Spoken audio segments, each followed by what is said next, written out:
తిరుమల ఏడుకొండల వెంకటేశ్వర స్వామిని చూడడానికి ప్రతిరోజు లక్షల మంది వస్తూ ఉంటారు. అందులో వేలాది మంది గోవింద నామస్మరణ చేస్తూ ఎంతో సంతోషంగా అలిపిరి మెట్ల దారిన నడిచి వెళ్తుంటారు.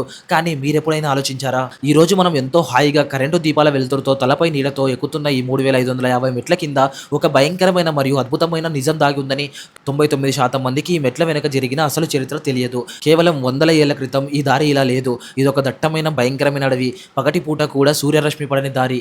ఎటు నుంచి పెద్ద పులులు వస్తాయో, ఎటు నుంచి విషసర్పాలు కాటేస్తాయో తెలియని పరిస్థితి. అప్పటి కాలంలో ఎవరైనా తిరుమలకు నడిచి వెళ్తున్నారంటే ఊరి వాళ్ళంతా వచ్చి కన్నీటితో విడుకోలు పలికేవారట.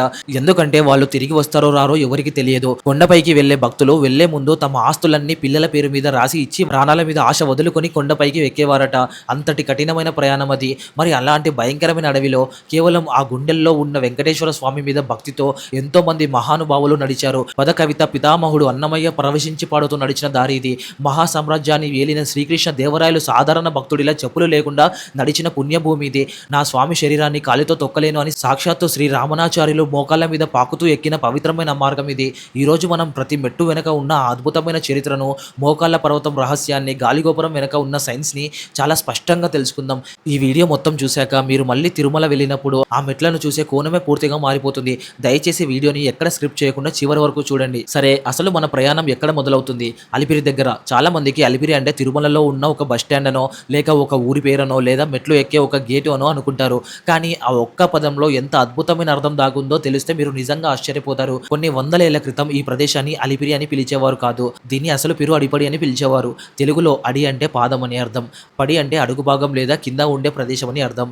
అంటే సాక్షాత్తు ఆ 7 కొండల వాడి పాదాల క్రింద ఉన్న పవిత్రమైన స్థలమే ఈ అడిపడి. మరి అడిపడి కాస్త అలిపిరిగా ఎలా మారిందంటే దాని వెనక ఒక అద్భుతమైన కారణం దాగి ఉంది. పూర్వకాలంలో బస్సులు, రైలు లేవు కదా. భక్తులు వందల కిలోమీటర్ల దూరం నుంచి ఎన్నో రోజుల పాటు నడిచి వచ్చి ఎద్దుల బండ్ల మీద ప్రయాణించి ఈ కొండ దగ్గరకు చేరుకునేవారు. అలా రోజుల తరబడి నడిచి నడిచి వాళ్ళ కాళ్ళు కరిగిపోయేవి, శరీరం అలసిపోయేది, తల మీద ఉన్న బరువుతో ప్రాణం పోయినంత పని అయ్యేది. అలా అలసిపోయిన భక్తులు ఈ కొండ దగ్గరికి రాగానే ఎంతో సంతోషంగా తమ తల మీద ఉన్న బరువును కింద దించేవారు. పక్కనే ఉన్న నీళ్లతో కాళ్ళు కడుక్కొని చల్లటి చెట్ల కింద కూర్చొని కాస్త సేద తీరేవారు. అంటే అలసిపోయిన ప్రాణాలకు ఒక విశ్రాంతిని ఇచ్చే ప్రదేశం కాబట్టి భక్తుల నోళ్ళలో నానుతూ నానుతూ అడిపడి కాస్త కాలక్రమేణా అలిపిరిగా మారిపోయింది. ఇదంతా ఒక ఎత్తు అయితే ఇక్కడ ఆధ్యాత్మికంగా ఇంకొక అద్భుతమైన విషయం ఉంది. అలిపిరి మెట్ల దగ్గర మీరు గమనిస్తే మొదట్లోనే మనకు పాదాల మండపం కనిపిస్తుంది. ఎందుకంటే మన పురాణాల ప్రకారం ఈ 7 కొండలు రాళ్లతో మట్టితో ఏర్పడినవి కావు. ఆ కొండలే సాక్షాత్తు శ్రీ మహావిష్ణువు స్వరూపంగా, ఆదిశేషుడి శరీరంగా భక్తులు నమ్ముతారు. కాబట్టి మనం ఎక్కే ఆ మొదటి మెట్టు ఆ దేవుడి పాదంతో సమానం. అందుకే ప్రతి భక్తుడు మెట్లు ఎక్కే ముందు ఖచ్చితంగా కింద కూర్చొని ఆ మొదటి మెట్టుకు పసుపు కుంకుమ రాసి తల ఆనించి నమస్కారం చేసుకుంటారు. ఒక టెంకాయ కొట్టి, స్వామి ఈ కొండలు ఎక్కే శక్తి నాకు లేదు, నా అహంకారాన్ని, నా బరువు బాధ్యతలను ఇక్కడే కింద వదిలేస్తున్నాను, నీవే నా చెయ్యి పట్టుకొని నన్ను పైకి తీసుకువెళ్ళు తండ్రి అని మనస్ఫూర్తిగా వేడుకుంటారు. అంటే గమనించండి, అలిపిరి అనేది కేవలం మన ప్రయాణం మొదలయ్యే చోటు కాదు.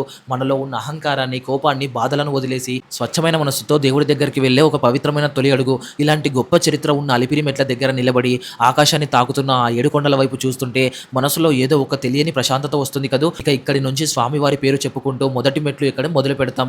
కానీ ఆ తర్వాతే అసలు కథ మొదలవుతుంది. ఈ మెట్ల మార్గంలో ప్రతి అడుగులోనూ ఎన్నో ఆశ్చర్యకరమైన విషయాలు ఉన్నాయి. ఇప్పుడు ప్రెజెంట్ మనం 2026లో అలిపిరి మెట్లు ఎక్కుతుంటే ఎలా ఉంది? పైన చక్కగా పైకప్పు ఉంది. ఎండ తగలకుండా, వానకు తడవకుండా హాయిగా నడుస్తున్నాం. దారి పొడవునా పగలను తలపించే లైట్లు, అడుగడుగునా తాగడానికి చల్లటి మంచినీళ్ళు, కాళ్ళ నొప్పులు వస్తే కూర్చోడానికి కుర్చీలు, ఏ చిన్న ఆపద వచ్చినా క్షణాల్లో వచ్చే సెక్యూరిటీ గార్డ్స్. కానీ ఒక్కసారి కళ్ళు మూసుకొని ఒక 500 ఏళ్ల క్రితం ఈ దారి ఎలా ఉండేదో ఊహించుకోండి. అప్పట్లో ఈ పైకప్పులు లేవు, ఈ లైట్లు లేవు, అసలు కనీసం ఈ మెట్లు కూడా లేవు. అదొక దట్టమైన చీకటి అడవి. పగటిపూట కూడా సూర్యుడు వెలుతురు కింద పడనంత దట్టమైన శేషాచలం అడవులు అవి. నడవడానికి దారి సరిగ్గా ఉండేది కాదు. కర్రకు రాళ్ళు, ముళ్ళు ఉన్న దారిలో చెప్పులు లేకుండా ఒంటి కాళ్ళతో నడవాలి. ఒక పక్క కాళ్లకు ముళ్ళు గుచ్చుకొని రక్తం కారుతున్నా, ఇంకో పక్క ఏ పెద్ద పులి పొంచి ఉందో, ఏ చెట్టు కొమ్మ మీద విషసర్పం కాటేయడానికి చూస్తుందో అని అడుగడుగున్న భయం. అందుకే ఆ కాలంలో ఎవరైనా కొండకు నడిచి వెళ్తున్నారంటే ఆ ఊరిలో ఒక పండగలా, అదే సమయంలో ఒక విషాదంలో ఉండేది. తిరుమలకు నడిచి వెళ్లే వ్యక్తికి ఊరి వాళ్ళంతా కలిసి కన్నీటితో విడుకోలు పలికేవారట. ఎందుకంటే ఆ దట్టమైన అడవిలోకి వెళ్ళిన ప్రతి మనిషి ప్రాణాలతో తిరిగి వస్తాడో రాడో ఏ గ్యారంటీ లేదు. జంతువుల పాలవుతాడో, దారి తప్పిపోతాడో ఎవరికి తెలియదు. అందుకే ఒక్కసారి కొండకు వెళ్లే ముందు ఆ భక్తులు తమ ఆస్తులను, బాధ్యతలను తమ పిల్లల పేరు మీద రాసి ఇచ్చేసి ఇక ఈ జన్మకు ఇంతే అని ప్రాణాల మీద ఆశ వదులుకునేవారు. కుటుంబ సభ్యులను వదిలేసి కన్నీళ్లు పెట్టుకుంటూ అడవిలోకి అడుగుపెట్టేవారట. ఆలోచించండి, అంత భయంకరమైన దారి అని తెలిసి కూడా, ప్రాణాలు పోతాయని తెలిసి కూడా వాళ్ళు ఎందుకు వెళ్ళేవాళ్ళు? ఏది వాళ్ళను ముందుకు నడిపించేది? కండబలమా? కాదండి, గుండెల్లో ఉన్న భక్తి. నా ప్రాణం పోయినా పర్వాలేదు, చనిపోయేలోపు ఆ 7 కొండల వారిని ఒక్కసారి కళ్ళారా కళ్ళారా చూడాలి అని ఒక ఆశ, ఆ పిచ్చి భక్తి వాళ్ళను నడిపించేది. చీకట్లో భయం వేసిన ప్రతిసారి గోవింద గోవింద అని గట్టిగా అరుస్తూ ఆ దేవుడి మీదే భారం వేసి అడుగులు ముందుకేసేవారట. అలా ఎంతోమంది భక్తుల కన్నీళ్లు, రక్తం, నమ్మకం, భక్తి ఈ అలిపిరి రాళ్ల మీద అడుగడుగునా నిండి ఉన్నాయి. ఈరోజు మనం వేస్తున్న ప్రతి అడుగు వెనక వందల ఏళ్ల క్రితం ఎంతోమంది భక్తులు చేసిన త్యాగం ఉంది. అలా ప్రాణాలకు తెగించి ఆ దారిలో నడిచిన వారిలో ఎంతోమంది గొప్ప మహానుభావులు కూడా ఉన్నారు.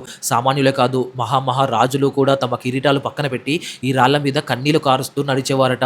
ఆ మహానుభావులు ఎవరో, వాళ్ళు ఈ మెట్ల దారిలో చేసిన అద్భుతాలు ఏంటో ఇప్పుడు తెలుసుకుందాం. ఆ భయంకరమైన అడవిలో కేవలం సామాన్య భక్తులు మాత్రమే కాదు, ప్రపంచం గర్వించదగ్గ ఎంతో మంది మహానుభావులు తమ పాదముద్రలను వదిలి వెళ్లారు. అందులో ముఖ్యంగా మనం చెప్పుకోవాల్సిన ముగ్గురు వ్యక్తులు కూడా ఉన్నారు. ముందుగా దక్షిణ భారతదేశాన్ని తన కనుసైగతో శాసించిన మహాచక్రవర్తి, విజయనగర సామ్రాజ్యాధినేత శ్రీకృష్ణదేవరాయలు. ఆయన తలుచుకుంటే పల్లకిలో కూర్చొని దర్జాగా కొండెక్కొచ్చు, వందల కొద్ది ఏనుగులు గుర్రాలతో రాజసంగా వెళ్ళొచ్చు. కానీ అలిపిరి మెట్ల దగ్గరకు రాగానే ఆ మహాచక్రవర్తి తన కిరీటాన్ని తీసి పక్కన పెట్టేవాడట. ఒక సామాన్య భక్తుడిలా మారిపోయి ఒంటి కాళ్లతో రాళ్ళు రప్పలని చూడకుండా, చెప్పులు కూడా లేకుండా కొండ ఎక్కేవారు. అలా తన జీవితకాలంలో ఏకంగా 7 సార్లు కాలినడకన మెట్లు ఎక్కి స్వామివారిని దర్శించుకున్నారట.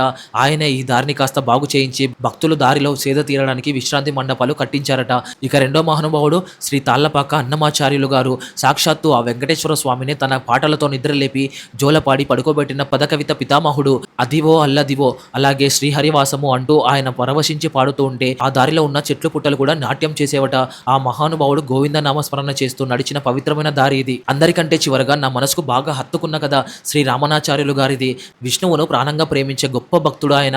ఆ దేవుడిని చూడాలన్న ఆశతో ఎన్నో రోజులు ప్రయాణించి అలిపిరి దగ్గరకు చేరుకున్నారు. ఇక మొదటి మెట్టు మీద కాలు పెట్టాలి, కానీ ఆయన ఆగిపోయారు. ఆయన కళ్ళ వెంబడి కన్నీళ్లు కారుతున్నాయి. చుట్టూ ఉన్న వాళ్ళు ఏమైంది స్వామి, ఎందుకు ఏడుస్తున్నారు, కాళ్ళు ఎందుకు ముందుకు వేయట్లేదు అని అడిగారు. అప్పుడు ఆయన అన్న మాట వింటే మన అందరి కళ్ళు చెమ్మగిల్లిపోతాయి. ఈ 7 కొండలు కేవలం రాళ్ళు కాదు నాయన, సాక్షాత్తు ఆ 7 కొండల వాడి శరీరం. నా స్వామి శరీరాన్ని నా కాలితో నేను ఎలా తొక్కగలను, నా తండ్రి దేహాన్ని నేను కాలితో ఎలా తన్నగలను అని గుండెలు పగిలేలా ఏడ్చాడట. కాలు పెట్టడానికి మనసు రాక కేవలం చేతులు మోకాళ్ళ మీద పాకుకుంటూ ఆ బండరాళ్లకు తన మోకాళ్ళను గీసుకుపోయి రక్తం కారుతున్నా సరే లెక్క చేయకుండా అలాగే కొండ మొత్తం ఎక్కేశారట. ఊహించుకోండి, మోకాళ్ళ మీద 7 కిలోమీటర్లు కొండ ఎక్కడం అంటే అది మనుషుల వల్ల అయ్యే పనేనా? అంతటి భక్తి ఆయనది. అలాంటి ఎందరో మహానుభావుల పాదధూళి పడిన దారి ఇది. రామనాచార్యులో రక్తం చెందిన నేల ఇది. అన్నమయ్య పాటలు ప్రతిధ్వనించిన గాలి ఇది. అందుకే మనం అలిపిరి మెట్లు ఎక్కేటప్పుడు కేవలం ఒక టూరిస్ట్ ప్లేస్ కి వెళ్తున్నట్లు కాకుండా ఒక పవిత్రమైన గుడిలోకి అడుగు పెడుతున్నామన్న భక్తితో వెళ్ళాలి. ఇక మనం దారిలో ముందుకు వెళ్తుంటే భక్తులను కాపాడే ఒక అద్భుతమైన శక్తి, మన అలసటను మాయం చేసే ఒక అదృశ్య గాలి, మన అహంకారాన్ని చంపేసే ఒక కఠినమైన పర్వతం ఎదురవుతాయి. అవేంటో తెలిస్తే మీరు ఆశ్చర్యపోతారు. ఇలా మహానుభావులు నడిచిన పవిత్ర దారిలో మనం కూడా గోవింద గోవింద అంటూ ఉత్సాహంగా మెట్లు ఎక్కడం మొదలు పెడతాం. కానీ ఒక 1000-2000 మెట్లు ఎక్కేసరికి ఏమవుతుంది, మనకు తెలియకుండానే కాళ్ళు లాగేస్తాయి. ఊపిరి గట్టిగా పీల్చుకుంటాం, గుండె వేగంగా కొట్టుకుంటుంది. అమ్మో, ఇక నా వల్ల కాదు దేవుడా, నేను నడవలేను అని ఒక చోట కూలబడిపోతాం. సరిగ్గా అప్పుడే మన అలసటను మొత్తం మాయం చేయడానికి స్వామివారు పంపిన ఒక అదృశ్య వరంలా ఒక ప్రదేశం ఎదురవుతుంది. అదే గాలిగోపురం. మీరు ఎప్పుడైనా గమనించారా? గాలిగోపురం దగ్గరకు చేరుకోగానే అడవిలో నుంచి ఒక చల్లటి గాలి మన శరీరాన్ని తాకుతుంది. ఆ గాలి తగలగానే అప్పటి వరకు మనకు ఉన్న అలసట, ఆయాసం అంత క్షణాల్లో మాయమైపోతాయి. మన శరీరంలోనికి ఒక కొత్త ఎనర్జీ వచ్చేస్తుంది. అదొక అద్భుతమైన ఫీలింగ్. అందుకే దానిని గాలిగోపురం అని పేరు పెట్టారు. గాలిగోపురం దాటిన తర్వాత ఆ దట్టమైన అడవి మధ్యలో మనకు ఒక అద్భుతమైన గుడి కనిపిస్తుంది. అదే శ్రీ లక్ష్మీ నరసింహ స్వామి వారి ఆలయం. ఇక్కడ ఒక ఆశ్చర్యకరమైన విషయం ఏమిటంటే, నార్మల్గా నరసింహస్వామి వారి గుడిలో ఊరి మధ్యలోనో లేదా వేరే కొండల మధ్యలోనే ఉంటాయి. కానీ ఆ అడవి మధ్యలో ఎందుకు ఉంది? దీని వెనక ఒక కారణం ఉంది. నేను ముందే చెప్పినట్లుగా పూర్వం ఇదంతా భయంకరమైన అడవి. క్రూర జంతువులు ఉండేవి. ఆ జంతువుల బారి నుండి నడిచి వెళ్లే భక్తులను కాపాడడానికి అడవికి రాజైన సింహం రూపంలో ఆ ఉగ్ర నరసింహుడు స్వయంగా ఇక్కడే కొలువై భక్తులకు రక్షణగా నిలబడ్డారని ఒక బలమైన నమ్మకం ఉంది. ఆ స్వామివారిని దర్శించుకొని ముందుకు వెళ్తే మన ప్రయాణంలో ఎలాంటి ఆటంకాలు రావని భక్తుల విశ్వాసం. ఇక అక్కడి నుండి మొదలవుతుంది మన భక్తికి అసలైన పరీక్ష. అదే మోకాళ్ళ పర్వతం. దారిలో ఎక్కడ లేనంతగా నిటారుగా స్ట్రైట్గా చాలా కష్టంగా ఉంటాయి ఇక్కడ మెట్లు. అవి ఎక్కుతుంటే ఎంత బలవంతుడికైనా సరే చెమటలు పడతాయి. మనిషిలో ఉన్న అహంకారం, నేను ఏదైనా చేయగలను అన్న పొగరు మొత్తం ఇక్కడే కరిగిపోతాయి. అబ్బా, ఇక నా వల్ల కాదు దేవుడా, నువ్వే దిక్కు అని ప్రతి ఒక్కరూ స్వామివారికి శరణగతి అవుతారు. పూర్వకాలంలో భక్తులు ఈ కష్టమైన మెట్లను కాలితో ఎక్కడానికి భయపడి సాక్షాత్తు రామనాచార్యులు వారిలాగే కేవలం మోకాళ్ళ మీద పాకుకుంటూ పైకి ఎక్కేవారు. అందుకే ఈ ప్రదేశానికి మోకాళ్ళ పర్వతం అని పేరు వచ్చింది. ఇప్పటికీ మీరు గమనిస్తే ఎంతోమంది భక్తులు దేవుడిని మొక్కుకొని తమ బాధలు పోవాలని ఈ మెట్లను మోకాళ్ళ మీద ఎక్కుతుంటారు. వాళ్ళ భక్తిని చూస్తే నిజంగా చేతులైతే దండం పెట్టాలనిపిస్తుంది. ఇంతవరకు మహానుభావుల భక్తి చూసాం కదా, ఇప్పుడు చాలా మందికి ఒక డౌట్ రావచ్చు, ఈ మెట్లు ఎక్కడం వల్ల దేవుడి దయ దొరుకుతుంది సరే, మరి దాని వెనక ఏమైనా సైన్స్ ఉందా అని. ఖచ్చితంగా ఉంది. మన పెద్దలు పెట్టిన ప్రతి ఆచారం వెనుక ఒక అద్భుతమైన సైన్స్ దాగి ఉంది. శేషాచలం అడవుల్లో మనం లెక్క పెట్టలేనన్ని ఆయుర్వేద ఔషధ మొక్కలు ఉన్నాయి. వేలాది చెట్లను తాకుతూ వచ్చే ఆ స్వచ్ఛమైన గాలి పీల్చుకుంటూ 9 కిలోమీటర్లు నడవడం వల్ల మన ఊపిరితిత్తులు, లంగ్స్ పూర్తిగా శుభ్రపడతాయి. మన శరీరంలో రక్త ప్రసరణ మెరుగవుతుంది. మన గుండెకు ఒక అద్భుతమైన బలం వస్తుంది. అది ఏ హాస్పిటల్‌లోనూ దొరకని ఒక న్యాచురల్ థెరపీ. అలాగే చాలామంది భక్తులు అదే దారిలో అడుగడుగునా మెట్లకు పసుపు, కుంకుమ బొట్లు పెడుతూ ఉంటారు. అది కేవలం భక్తి మాత్రమే కాదు. పసుపు అనేది ఒక అద్భుతమైన యాంటీబయోటిక్స్. కొన్ని వందల ఏళ్లుగా భక్తులు ఆ దారిలో ఒంటి కాళ్ళతో నడుస్తుంటారు. అడవి దారిలో రాళ్లకు కాళ్ళు గీసుకోపోయినా, దారిలో ఏమైనా క్రిమికీటకాలు ఉన్నా, మెట్ల మీద ఉన్న పసుపు మన కాళ్ళకు అంటుకొని ఒక రక్షణ కవచంలా పనిచేస్తుంది. చూశారు కదా, అలిపిరి మెట్లు అంటే కేవలం సిమెంటుతోనో, రాళ్లతోనో పేర్చిన దారి కాదు. ఎన్నో వందలేళ్ల క్రితం కోట్లాది మంది భక్తుల కన్నీళ్లు, నమ్మకం, సామాన్యుల నుంచి చక్రవర్తుల వరకు తమ అహంకారాన్ని కింద వదిలేసిన స్వచ్ఛత, ఇవన్నీ కలగలిపిన ఒక పవిత్రమైన పుణ్య మార్గం. నెక్స్ట్ టైం మీరు తిరుమల వెళ్ళినప్పుడు ఆ అలిపిరి మెట్లు ఎక్కుతుంటే ఈ విషయాలన్నీ ఒక్కసారి గుర్తు చేసుకోండి. అప్పుడు మీరు వేసే ప్రతి అడుగులో ఒక కొత్త ఉత్సాహం, ఒక తెలియని భక్తి భావం మీలో కలుగుతాయి. ఆ ఏడుకొండల స్వామి దయ మీ అందరిపైన ఉండాలని మనస్ఫూర్తిగా కోరుకుంటున్నాను. ఈ వీడియో మీకు నచ్చినట్లయితే ఆ ఏడుకొండల వారి భక్తులందరికీ చేరేలా ఖచ్చితంగా లైక్ చేసి సబ్స్క్రైబ్ చేసుకోండి. మీరు ఎప్పుడైనా అలిపిరి మెట్లు ఎక్కారో లేదో కింద కామెంట్ సెక్షన్‌లో ఖచ్చితంగా పంచుకోండి.